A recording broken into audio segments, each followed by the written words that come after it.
Merhabalar dostlar. Dünya dengeleri kökünden sarsılıyor ve bir parçası olduğumuz NATO'nun sonu mu geliyor? Trump'ın masasındaki son dosya İspanya. ABD tarihinin en tutarsız başkanının ya bedelini ödeyin ya da gidin resti sadece bir başlangıç mı? Bugün İspanya ve Avrupa sokaklarından Washington koridorlarına uzanan o korkunç senaryoyu inceliyoruz. NATO gerçekten parçalanıyor mu? Dengeler değişiyor ve Avrupa'nın savunma kalkanında tam 8 büyüklüğünde bir jeopolitik deprem yaşanıyor. Trump'ın masasında bekleyen o gizli dosya ortalığa saçıldı. İspanya NATO'dan atılıyor mu? Madrid semalarından devreye atan jetlerden Akdeniz'deki stratejik üslere kadar her şey bir gecede değişebilir ve yıkılabilir. Bu sadece bir bütçe tartışması değil, bu aynı zamanda 75 yıllık ittifakın doğrudan çatırdama sesidir.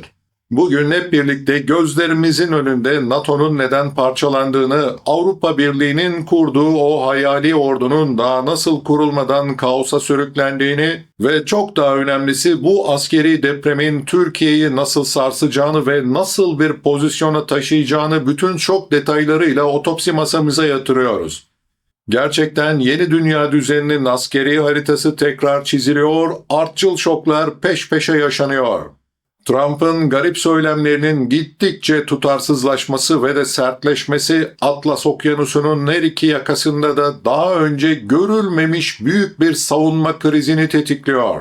Bu da elbette çok büyük kamplaşmalara yol açıyor. Washington'daki kapalı kapılar ardında tartışılan en sert senaryolardan birisi de savunma harcamaları konusunda yıllardır ayak sürüyen müttefiklerinin ittifaktan atılması üzerine kurulu. Bu listenin en başında ise İspanya yer alıyor. Madrid hükümetinin gayri safi yurt içi hasılasının sadece %1,2'sini savunmaya ayırması, İspanya Başbakanı Sanchez'in de İsrail karşıtı söylem ve politikaları Netanyahu'nun pençesindeki Trump'ı çıldırtıyor, delirtiyor.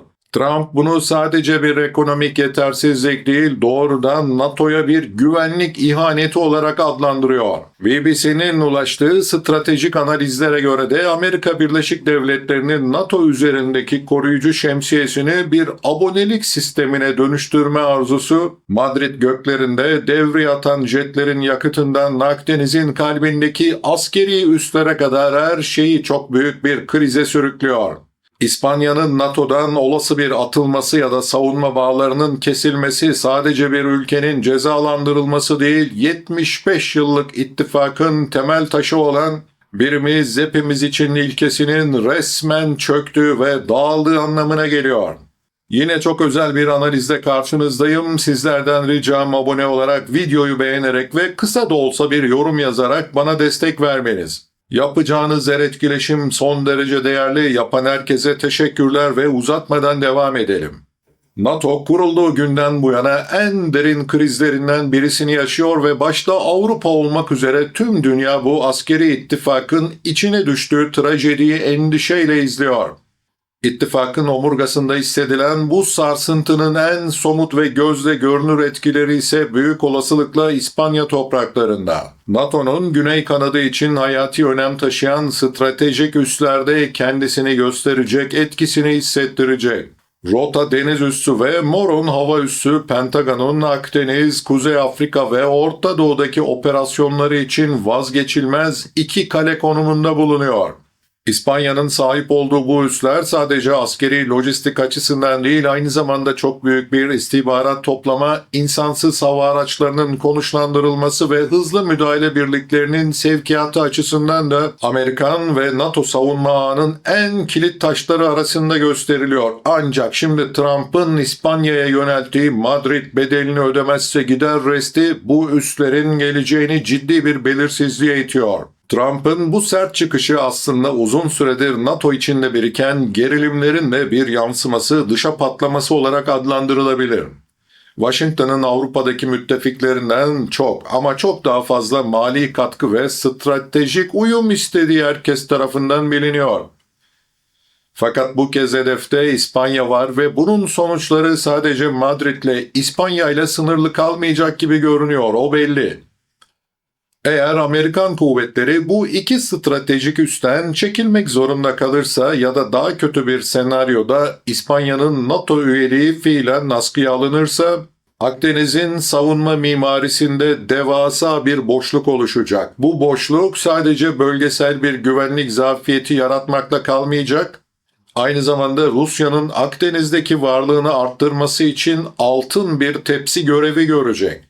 Muhtemelen Putin bu gelişmelerden çok mutlu. Rus donanmasının Suriye'deki Tartus üssüne ek olarak Libya'da kalıcı bir varlık kurma çabaları da düşünüldüğünde NATO'nun güney kanadında oluşacak bu boşluk Moskova için eşsiz bir fırsat anlamına geliyor.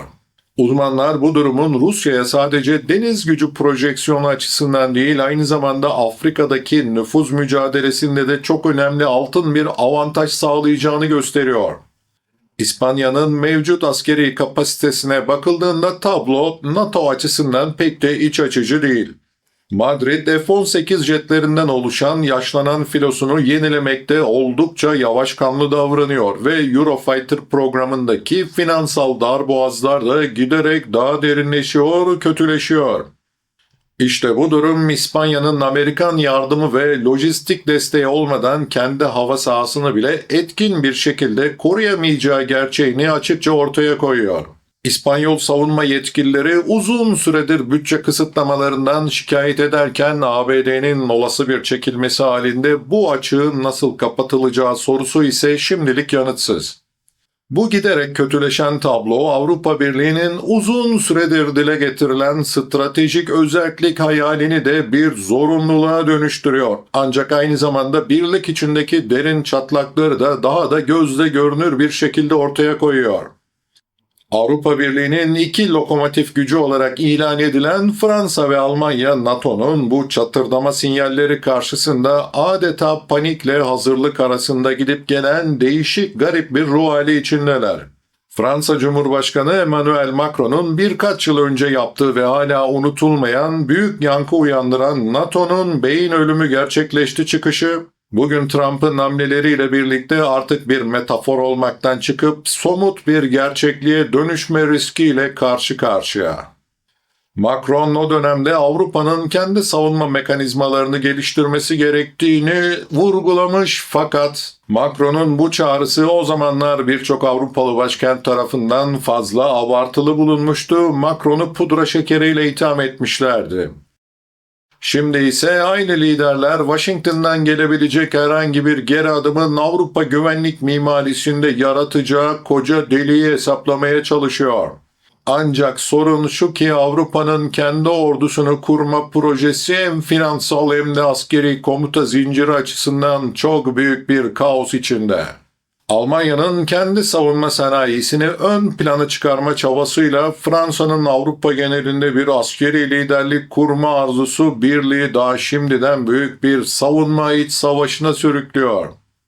Berlin'in Alman yapımı Leopard tankları ve hava savunma sistemlerinin Avrupa standartı haline getirilmesini isterken Paris kendi nükleer caydırıcılığını ve füze teknolojilerini de Avrupa'nın ortak güvenliğinin merkezine koymaya çalışıyor. Bu rekabet ortak projelerin hayata geçirilmesini daha şimdiden neredeyse imkansız bir hale getiriyor. Bu karmaşık denklemin bir diğer önemli boyutu da Avrupa içindeki coğrafi ayrışmalar.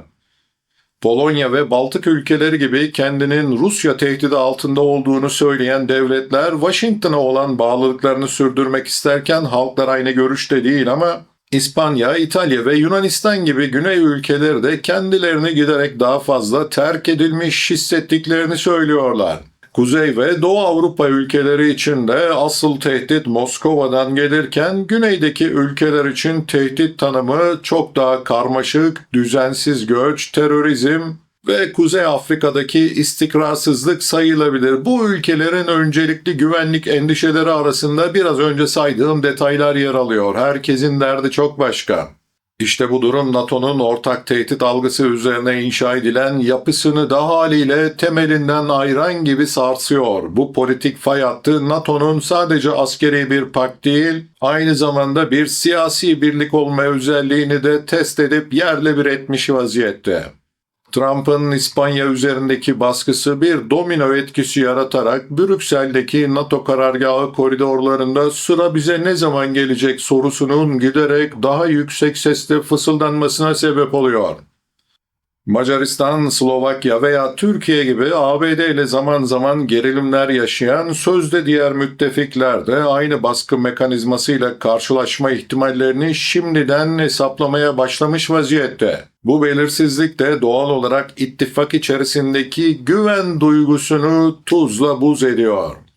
İttifakın bu şekilde parçalanması sadece siyasi sonuçlar doğurmakla kalmayacak tahmin ettiğiniz gibi aynı zamanda askeri teçhizat tedarik zincirlerinde de büyük bir kırılma yaratacak. İspanya'nın da dahil olduğu A400M nakliye uçağı projesi, ortak füze savunma sistemleri ve birbirine entegre edilmiş istihbarat ağları Amerika'nın lojistik ve finansal desteğini çekmesi durumunda neredeyse sürdürülmez bir maliyet yükü altına girecek. A400M projesi başlangıcından bu yana Avrupa için çok önemli olmasına rağmen teknik sorunlar ve gecikmelerle boğuşmuş bir program. Şimdi ise Amerikan bileşenlerine erişimin kısıtlanması bu uçakların bakım ve modernizasyonunu fiilen imkansız hale getirebilir. Pentagon'un lojistik desteğini tamamen çektiği bir senaryoda Avrupa orduları çok hızlı şekilde kağıt üzerindeki güçler haline gelme riskiyle karşı karşıya. Avrupa'nın en büyük ekonomisine sahip olan Almanya bile yıllardır ihmal ettiği askeri envanterini yenilemek için ABD'nin füze savunma sistemlerini ve istihbarat paylaşımına bağımlı durumda. Trajediye bakın. Özellikle İspanya'nın amiral gemisi projelerinden S-80 sınıfı denizaltılarda yaşanan teknik aksaklıklar ve maliyet artışları da düşünüldüğünde Madrid'in tek başına bölgesel bir güç olarak varlık gösterme şansı da neredeyse şimdiden yok hükmünde. Bu İspanyol proje denizaltıları aşırı kilo sorunları ve itki sistemi arızaları sebebiyle yıllarca gecikmiş, en nihayetinde de suya indirildiklerinde bile tam operasyonel kapasiteye ulaşmaları çok ama çok uzun zaman almıştı, hala da sıkıntılı. Amerikan desteği olmadan bu zorlukların üstesinden gelmek İspanya için daha şimdiden imkansıza yakın. Bu durum Avrupa'nın güney sınırlarını her türlü asimetrik tehdide karşı da savunmasız bırakacak. Bu tehlikelerde insan kaçakçılığından terör örgütlerine, istikrarsızlaşmış devletlerden enerji güvenliği risklerine kadar çok geniş bir yelpazedeki sorunlar şeklinde Avrupa'nın içlerine doğru yayılacak. Sonuç olarak Trump'ın İspanya'ya yönelik resti buzdağının sadece görünen kısmıdır dostlar ve bu tür hamleler kısa vadeli bir pazarlık taktiği olmanın çok ötesine geçen sonuçlar doğurma potansiyeline sahiptir. Asıl mesele 2. Dünya Savaşı'nın yıkıntıları üzerine kurulan liberal dünya düzeninin ve onun en güçlü askeri ayağı olan NATO'nun gerçekten miladını doldurup doldurmadığıdır. Bana göre çoktan doldurdu. Macron bile benimle aynı fikirde. Bu düzen onlarca yıl boyunca transatlantik bağının sağlamlığına ve ortak değerlere dayanmıştı. Ancak şimdi her iki tarafta da bu bağı sorgulayan siyasi akımlar gittikçe yükseliyor. NATO çatır çatır çatır derken Avrupa Birliği kendi içinde bir savunma kimliği arayışında boğuluyor, herkes aynı sorunun cevabını arıyor.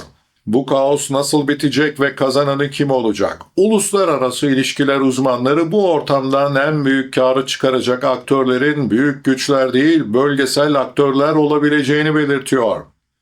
Özellikle Türkiye'miz gibi jeopolitik ağırlığı olan kendi savunma sanayisini de geliştirme yolunda ciddi adımlar atmış ve Doğu Akdeniz'de, Kafkaslar ve Orta Doğu'da aktif bir dış politika izleyen ülkelerin bu yeni denklemde nasıl bir denge kuracağı önümüzdeki 10 yılın askeri ve siyasi tarihini belirleyecek.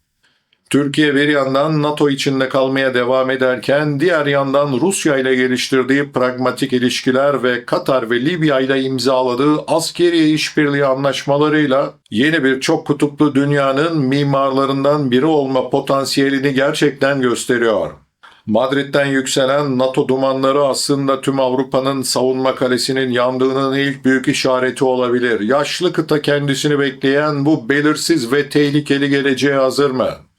Yoksa tarihin akışı içinde pasif bir şekilde sürüklenip gitmeyi mi tercih edecek? İşte tüm bu soruların cevapları sadece Brüksel ve Washington'daki bürokratların değil, aynı zamanda Varşova, Roma ve Ankara'daki karar alıcıların önümüzdeki aylarda verecekleri gerçek yanıtlarda saklı. NATO'nun kuruluş felsefesindeki birimiz hepimiz için ilkesi artık herkes kendi başının çaresine baksın anlayışına dönüşüyor gibi görünüyor. Bu dönüşümün küresel güç dengelerinde yol açacağı sarsıntılar ve depremler henüz tam olarak kestirilemiyor. İzlediğiniz için teşekkürler.